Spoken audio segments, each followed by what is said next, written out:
Solar power will never provide all our electricity. But why try to collect the energy from a star 93 million miles away? Some people want one a little closer.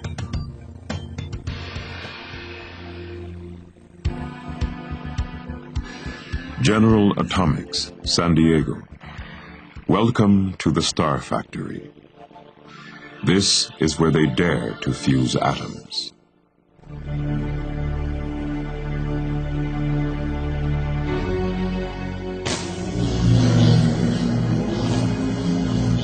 Well, in a sense, we're like a mini star factory. We do produce some very, very hot things here, much hotter than anything else on the Earth.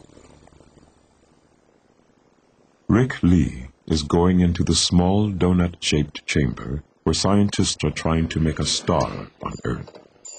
He wears protective clothing to keep it clean. Contaminants at 200 million degrees would do unimaginable damage. This sun factory is the latest attempt in the 50-year dream to harness nuclear fusion. It's a monster of engineering. All this to try and replicate what the sun does every second of every day. Although he is a scientist, getting into the vessel has required Rick to perfect an art. Well, it's a little bit tight here, kind of like giving birth.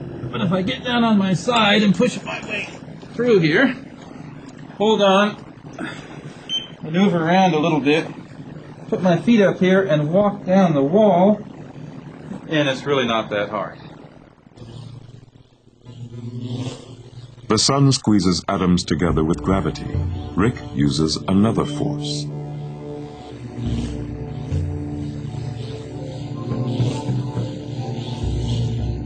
We're going to use very strong magnetic fields to squeeze these particles together long enough for them to fuse. In a sense, you could think of this as a magnetic bottle. They start off running a small amount of gas into the ring. They use electricity to strip off its electrons and turn it into electrically charged plasma. It can then be moved by magnetism.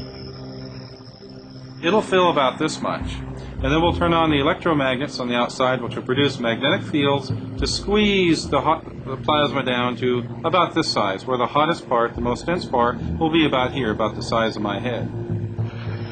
But containing the plasma with magnetism has been compared to holding jello with elastic bands. At present, they can only hold fusion for a few seconds. It's incredibly attractive to run a sun on Earth. For the fuel, heavy hydrogen will be cheap. It's a variety of hydrogen that occurs naturally in seawater. Harness fusion, and it could be a cheap source of power for future generations.